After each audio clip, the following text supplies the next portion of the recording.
नमस्कार दोस्तों, मैं अंकुर उपाध्याय स्वागत करता हूं आप सभी का आपके अपने YouTube channel share market analysis में। दोस्तों, वीडियो की शुरुआत में ही आप लोगों से एक रिक्वेस्ट करना चाहूंगा। जो लोग बाजार के बारे में डीपली जानना चाहते हैं, जो ग्लोबल फैक्टर्स को जानना चाहते हैं और जो भारत में क्या चल रहा है वो समझना चाहते हैं, वो ये वीडियो के एंड तक जरूर रुके रहिएगा।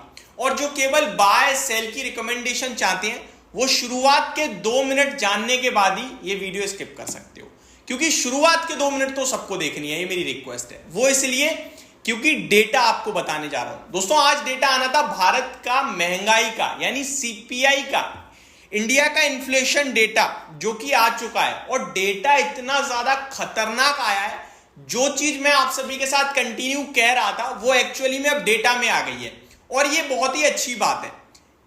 डेटा खराब है, पहले मैं आपको बता दूं, डेटा बेहद खराब है, लेकिन इसको डिटेल में एनालिसिस करेंगे 2 मिनट के बाद। पहले आपके साथ डेटा बता देता हूं। दोस्तों, डेटा जो इन्फ्लेशन का आया है भारत का, वो एक बार सुन लीजिए, समझ लीजिए, सो दैट आपको चीजें अच्छे से समझ में आए। भारत का इन्फ्लेशन डेटा 4.75% से बढ़कर 5.08% पे आ गया है।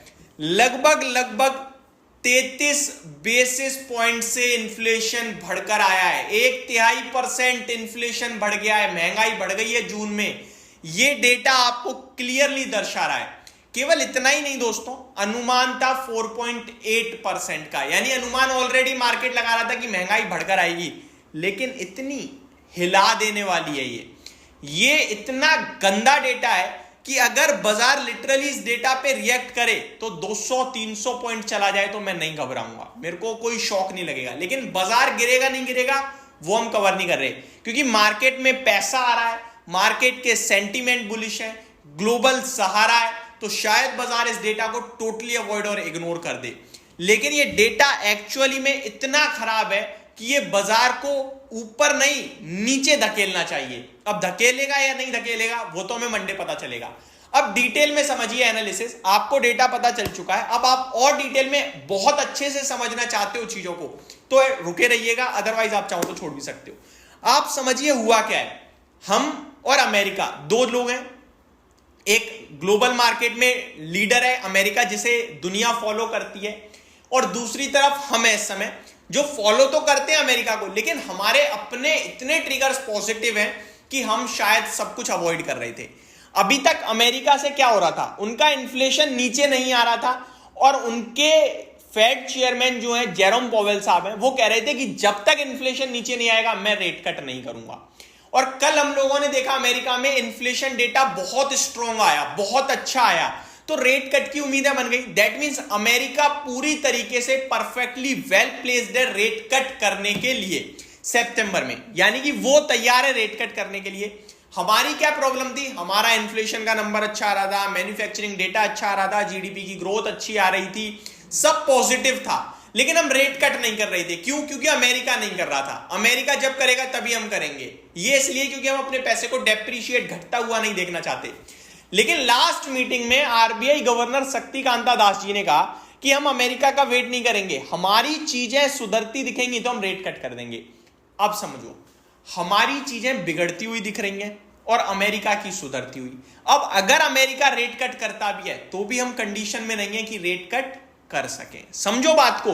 तो यहां से दौर अंडर परफॉर्मेंस का शुरू हो सकता है, यह डेटा कह रहा है। स्क्रीन पे अब आई ये चीजें, लेकिन घर में पहले ही आ गई थी। मैं बार बार कह रहा था चीनी के दाम बढ़ रहे हैं, मोबाइल रिचार्ज का दाम बढ़ चुका है, पेट्रोल का दाम बढ़ चुका है, चावल एक्सपोर्ट पे ओपन हो रहा है तो उसके दाम भी कभी भी बढ़ सकते हैं। सब्जियों के दाम आप देख ही रहे हो कहां से कहां पहुंच गए हैं। दाल आपके लिए हाईएस्ट पॉइंट पे खड़ी है। रीजन कुछ भी हो कि हीट वेव बहुत ज्यादा पड़ने से उत्पादन उतना नहीं हुआ है तो महंगाई आ गई है। रीजन हमें नहीं पता, रीजन हमें नहीं चाहिए, लेकिन एक्चुअली में फैक्ट ये है कि महंगाई सर पे चढ़ी हुई है। ये डेटा जो आया ना 5% का, मेरे हिसाब से ये भी बहुत छोटा और कमजोर है। एक्चुअली में 5.6% पे इन्फ्लेशन चल रहा है इस समय जो है, बट स्क्रीन पे डेटा अभी भी नहीं आ रहा है उतना। डेटा है 5.08% का। तो आपने समझा जो मैं कहना चाह रहा हूं कि अब हमारी कंडीशन ही नहीं है ऐसी कि हम रेट कट कर सकें। तो अमेरिका रेट कट करे ना करे, हम तो नहीं कर पाएंगे अब, क्योंकि हमारा तो इन्फ्लेशन ऊपर है ना। इन्फ्लेशन ऊपर होने का मतलब है रेट कट भूल जाओ, ये क्लियर है। अब यहां से क्या करें क्या ना करें, अब देखना इंटरेस्टिंग ये होगा कि आरबीआई गवर्नर शक्तिकांता दास जी क्या कहते हैं। नो डाउट कंट्री में ग्रोथ बहुत तंगड़ी है, लेकिन महंगाई आपकी इस लेवल पे खड़ी है इस समय कि आप रेट कट तो नहीं करोगे, लेकिन उससे फर्क नहीं पड़ेगा आपकी कंट्री पे, क्योंकि आपकी कंट्री, देखो रेट कट तब किया जाता है जब कंट्री में स्लो डाउन आते हुए दिख रहा हो, रेसेशन आते हुए दिख रहा हो, ग्रोथ रुक गई हो। ये तो पैसे की बहार है, कितना भी महंगा हो जाए पैसा कम नहीं हो रहा, पैसा दबा के आ रहा है देश में, तो खर्चा दबा के चल रहा है, तो पैसा तो कम है नहीं। तो रेट कट नहीं भी होगा तो भी ग्रोथ तो नहीं रुकेगी, लेकिन इन्फ्लेशन का क्या, वो आप कैसे नीचे करोगे। आप रेट हाइक तो करोगे नहीं, अब ऑब्वियस है, क्योंकि ऑलरेडी आपके 6.5% पे चल रहे हैं। तो अब इसको कैसे नीचे लाया जाएगा, मे बी अच्छे मॉनसून से वेजिटेबल्स के दाम घटेंगे शायद, तो इन्फ्लेशन नीचे आएगा अक्टूबर से। बट अभी जून का डेटा जो ये आया है, ये जुलाई में और बढ़ेगा, आप मुझसे लिख के ले लो। तो अगले महीने जब हम अगस्त 10-11 में जब जुलाई इन्फ्लेशन की बात कर रहे होंगे ना, तो हम 5.4% के करीब होंगे, आप देख लेना। और अगर 5.4% के पास नहीं पहुंचे तो वो डेटा ही मैं तो गलत कह दूंगा। बट एक्चुअली अब यही हो चुका है कि भैया महंगाई बढ़ रही है, डेटा में भी आ गई है, जो कि देश के लिए बहुत प्रॉब्लम का विषय बनेगा। ये रेट कट बिल्कुल नहीं करने देगा। एक तरफ अमेरिका तैयार बैठा है रेट कट करने के लिए, और हमारी चीजें, इंटरनल चीजें अब खराब हो रही हैं। अभी तक हम इंटरनली बहुत स्ट्रांग थे, ग्लोबल के चलते कुछ नहीं कर रहे थे, लेकिन अब हम इंटरनली कमजोर हो रहे हैं, तो सेंटीमेंट चीजें बदल रही हैं दोस्तों। तो इस वीडियो के माध्यम से सिर्फ इतना कहना चाहूंगा, 3 से 6 महीने के लिए आप अपने 100% कैपिटल को 70% इक्विटी में रखिएगा, 30% अपनी जेब में रखिएगा। और जेब में नहीं रख सकते हो तो गोल्ड के ईटीएफ या फिर सिल्वर के ईटीएफ या निफ्टी के ईटीएफ में पैसा लगा देना, बट डायरेक्ट स्टॉक्स मत लेना।